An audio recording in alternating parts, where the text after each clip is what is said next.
বরকি কই?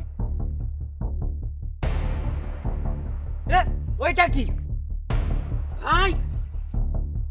ভাই ভাই আপনার কি হয়েছে ভাই? ভাই ভাই মারা গেছে।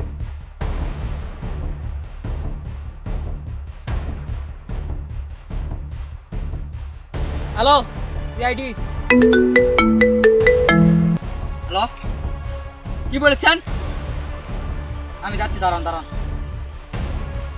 অভিজিৎ চাবিটা দেন। স্যার চাবি নিয়ে কি করবেন?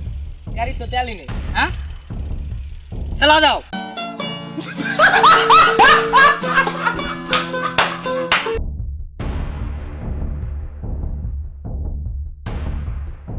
দয়া কাজ করো। আরে টাড়ি কাট পা গেছে। কোন সিং? আমার কার্ডটা দাও। আচ্ছা দয়া আমাকে ফোন কে করেছিল? ওই তো ওখানে স্যার, ওই লোকটা। তুমি কি আমাকে ফোন করেছিলা? হ্যাঁ স্যার। সবার প্রথম তুমি আসে লাশ দেখছো? হ্যাঁ স্যার। এখানে কেউ কি ছিল? না স্যার আমি দেখি। তোমার কি কোনো সন্দেহ মনে হয়? না স্যার। কাউকে? না স্যার আমার কাউকে। অজিত একটা চালুকে ফোন করি। দয়া কোথায় গেছিলা? স্যার স্যার বুঝে গেছি। একটা চালুকে এখানে একটা লাশ পাওয়া গেছে, লাশটাকে নিয়ে যাও। স্যার ডক্টর শালুকে আসছে। শালুকে কোনো তথ্য পেলা? হ্যাঁ ইন্টারনেটে সার্চে দেখলাম যে ও একটা বড় বিজনেসম্যান। শালুকে কোনো তুমি ব্যাপারে কিছু জানতে পারলা? হ্যাঁ কি গ্রামের একজন, এই গ্রামের বড় ড্রাগস ডিলার। আমার কাছে আছে স্যার, দেখি দেখেন।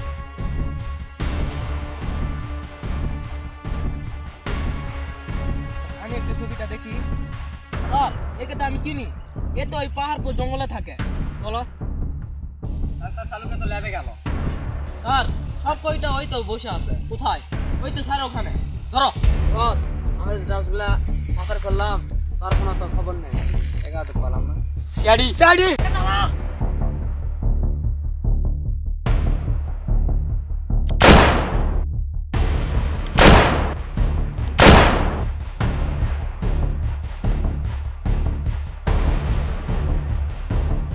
আইনের হাত থেকে কোনো খুনি পালাতে পারে না, ভবিষ্যতে পালাতেও পারবে না।